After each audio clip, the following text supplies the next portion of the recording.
it's CryptoTV presented by CoinSwitch Kuber. I'm Meloni Bhatt. So what do we do here on this show? Well, we demystify this very complex but fascinating world of cryptocurrencies, one concept, one term at a time. And today we are going to speak on NFTs. What are they? What value do they represent? Should you be buying NFTs? And what can you do with them? And I'm really pleased to say that to explain all this to us, we have with us Anirudh Rastogi, who is the founding partner at Ikigai Law, which is based in Delhi. Anirudh, thank you so very much for joining us. Thank you, Meloni. My pleasure. All right, let's get started. Anirudh, what are NFTs? What do they really mean? All right. So NFTs, as the world is probably now beginning to realize or recognize, are known as non-fungible tokens, which essentially means anything that is not fungible, right? But what is that? So, you know, the most fungible thing or interchangeable, in other words, is probably money around us, right? Because one coin, 1 rupee, is as good or as valuable as any other coin maybe that you have or somebody else has. It doesn't matter, you know, one coin gets you the same value for itself as any other coin, right? But as opposed to that, if you had a Victorian era coin, right, which is unique, which is rare now, is a collectible, is probably more valuable than the number printed on that coin, right? And that therefore is non-fungible, because one Victorian era coin may actually get you a lot more value than, say, a 1 rupee coin of that time or of today's time, right? And that's primarily the difference between something that is fungible and something that is non-fungible. I could give you another example. A Nike shoe is as good as the same Nike shoe you buy anywhere else in the world. But if that Nike shoe were actually worn by a star athlete in his or her winning run, would then not be fungible. It is unique, it's rare, it has value, just like any other piece of art. It could be a painting on the wall, it could be music, it could be any other IP that is unique in nature, is then non-fungible. Now, why? Now, in the blockchain world, right, where we start talking of tokens, which is a great example of tokens that all your viewers would know of is Bitcoin, right? One Bitcoin is as valuable as any other Bitcoin, and that's the reason why it can be used as money, because it can be used to buy something of equivalent value. It doesn't matter whether you, Meloni, have a Bitcoin or I. It's the same. But imagine with the newer technology, when I can make this token something like a Bitcoin and a digital token, non-fungible in nature, that it can actually be a record of ownership to something that is unique or rare, like a painting. Now, that one digital artwork is different from another digital artwork, is different from another digital song. And that's what, when you're able to represent digitally on the blockchain something that is unique, it becomes non-fungible, and that's the beauty of this technology. So why would I as a buyer want to buy an NFT? Is it for investment, and is it legal? Sure. So before I come to the investability or the legality of NFT, why would somebody want to buy it, right? And that's simply because the promise of the underlying blockchain technology. What blockchain really does is essentially, in very simple words, blockchain is like a record. It's like a notebook, right? The difference being that notebook can't be tampered with. So once you've recorded something on it, it cannot be torn off. It cannot be corrupted. It cannot be, there can't be any fraud around it, for the most part, to keep it simple. And if you were able to put Bitcoin on the, something which can be used as money on this ledger, it suddenly started changing the way people would transact money, because these transactions were uncorruptible, immutable, etc. Likewise, non-fungible tokens are also on the blockchain, which means that the record of the underlying artwork or the underlying creative work, whatever it is, whatever you store on it, is now uncorruptible, right? It can't be tampered with. So if Meloni purchases a Picasso, a digital version of the Picasso as an NFT, there's a very clear record of 3 or 4 things. One, what do you own, right? What exactly do you have? What rights do you get vis-a-vis that? Now, nobody can challenge that. That Meloni has it. That Meloni is the sole owner of it. Where did she purchase it from? And also, in fact, where did your seller purchase it from? So you can actually trace it back all the way to its origin in a way that was never possible with, physical artwork, right? Who knows whether what you have is actually a genuine piece of art, whether you actually own it, whether you purchased it from the person you claim it to be, and that person purchased it from where he or she claims to purchase it, right? Now this is all an electronic record in a way that cannot be corrupted, and that's powerful. Right. I'm going to come to that point about knowing how do I know that my NFT is unique? We'll come to that. But okay, so now you've got me interested in an NFT, right? I want to buy it. I know that when I go to buy a piece of art, I will need to have money. How do I go about buying an NFT? What do I need? To buy an art, you will probably go to an art gallery, or you'll directly go to the artist, right? Likewise, you could buy an NFT from the creator, but more often than not, you will go to the gallery equivalent in the digital world, right? Which is basically these new tens of NFT marketplaces that are now popping up, right? And these marketplaces are nothing but like an Amazon where you go buy physical products. This is also an electronic marketplace. Some popular ones are Rarible, OpenSea, etc., where you can go and purchase NFTs from different creators. Now, the benefit of going to a gallery, unlike and as opposed to going to an individual artist, is that the gallery curates good artwork, and it also gives you a certain promise of authenticity. You happen to trust the gallery more given its reputation, right? And given that it has a reputation to keep. Now, likewise, these marketplaces, the NFT marketplaces, also do exactly that. Because if you were to go to the creator right away, you probably don't know what you're getting into, who you're buying from, etc. Right? So you go to a marketplace, which are making this process easier for you. Right. Okay. So I go to a marketplace. And what do I need then at the marketplace? I will need cryptocurrency, or can I buy an NFT with regular cash? How does this work?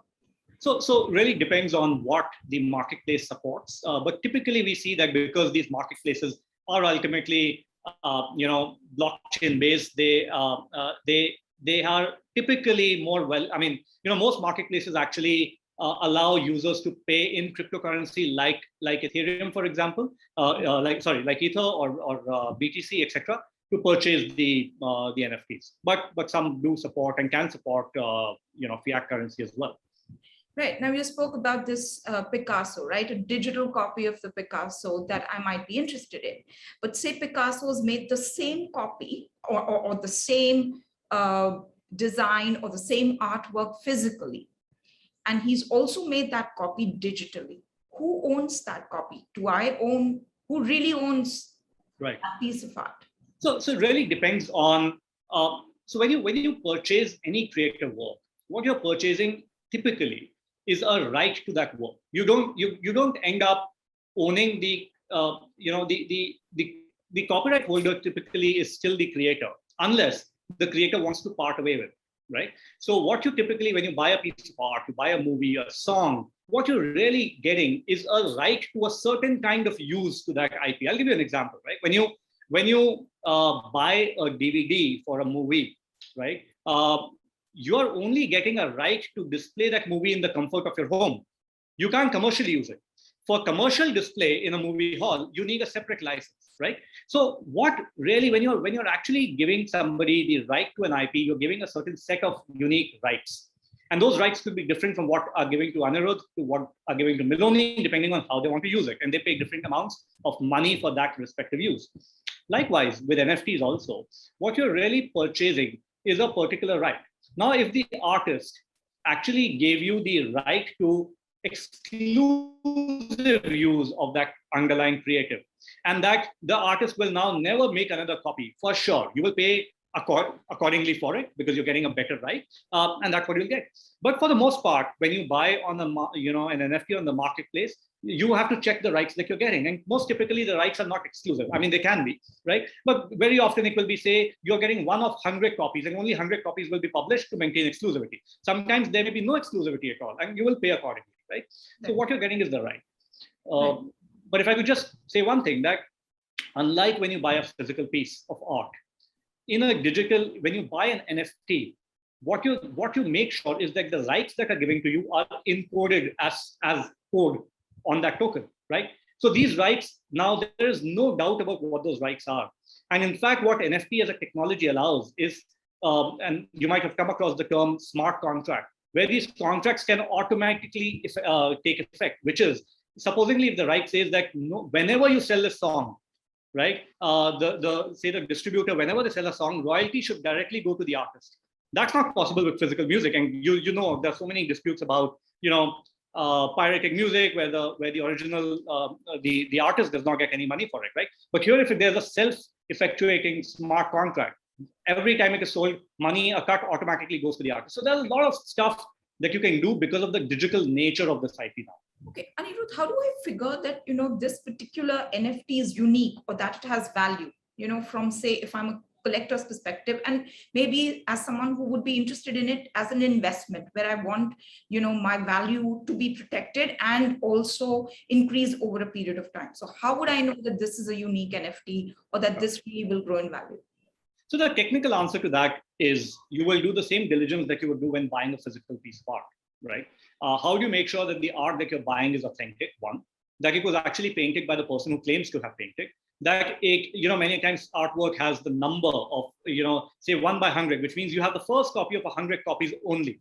But how do you know that the artist did not actually create 200 copies, right? So you do diligence, and that's why you typically rely on intermediaries like galleries that you trust, Christie's you would go to because they've done the diligence for you, etc. Right?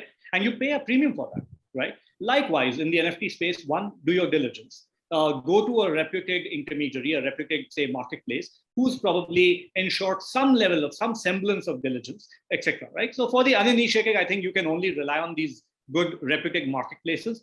You can read up their terms and conditions of what kind of rights are actually on offer to you.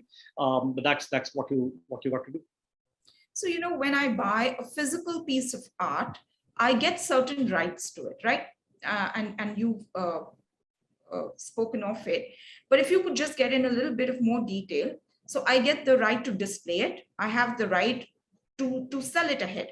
Now, with a digital piece, do I get the same rights or do they differ from piece to piece? No, I mean, very technically speaking, they can change. They can differ from every single sale can be different because you can craft any kind of rights for that sale. But generally speaking, when you would go to a Rarible or when you would go to an OpenSea, which are the marketplaces, right? They will typically have these standardized suite of rights that are on offer, just to make it simpler for the purchaser. So for the most part, when you buy an NFT, you will, generally have the rights to, say, sell it on further as well, and that's why it makes for a decent investment as well, right? So mostly marketplaces will simplify it for you and provide a generalized suite of rights, but it can very much differ. I mean, if I want to sell it to you on different terms, I can do that. Now, say I've bought an NFT of a whale.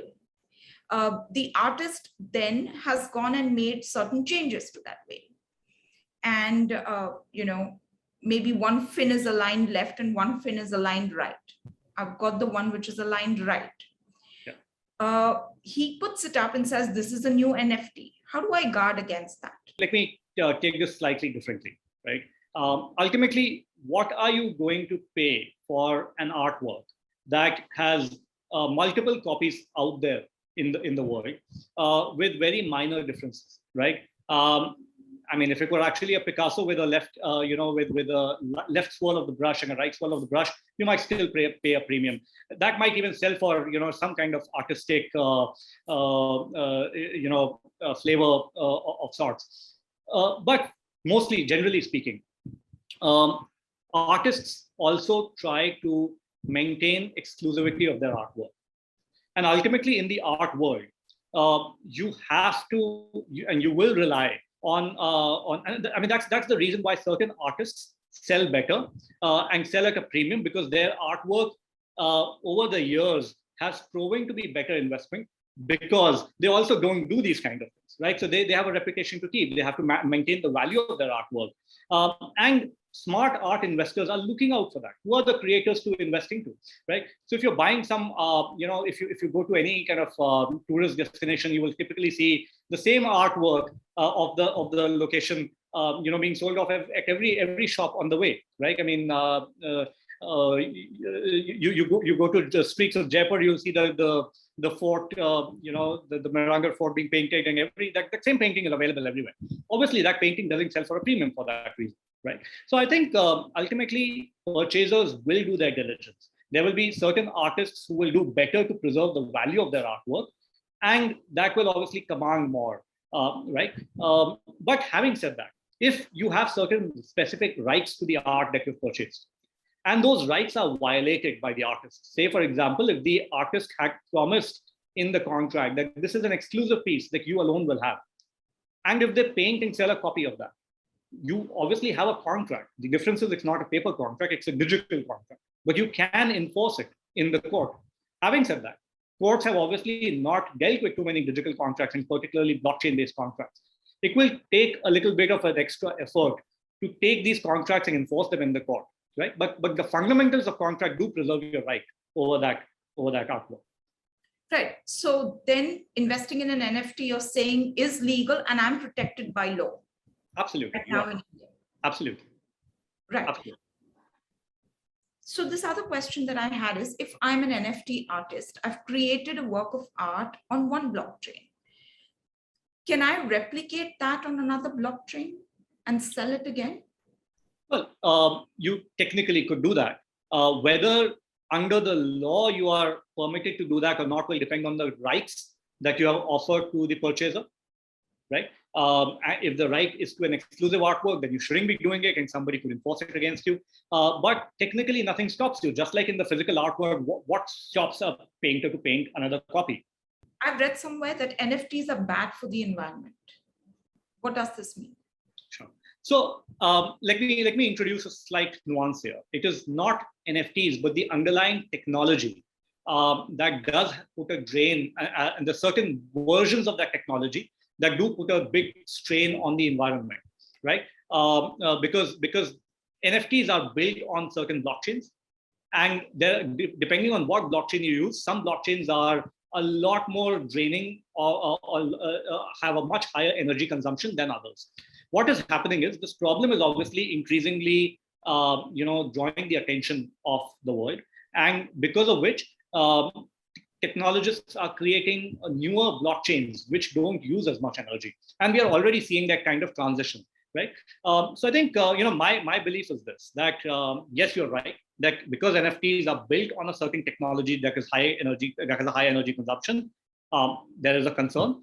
But when something has in the nature of blockchain, cryptocurrencies, like NFTs, there's so much money riding on it that there's enough of an incentive to improve the technology to solve the problems created by that. And we are already seeing that. We're already seeing a movement to blockchains which are far lower, lower energy consumption than before. You've seen that happen with cars. You've seen that happen with rockets, with SpaceX launching reusable rockets. You're seeing that with every technology, and that's the same with blockchain as well. So then, do you see NFTs as a passing frenzy, or do you think they're here to stay?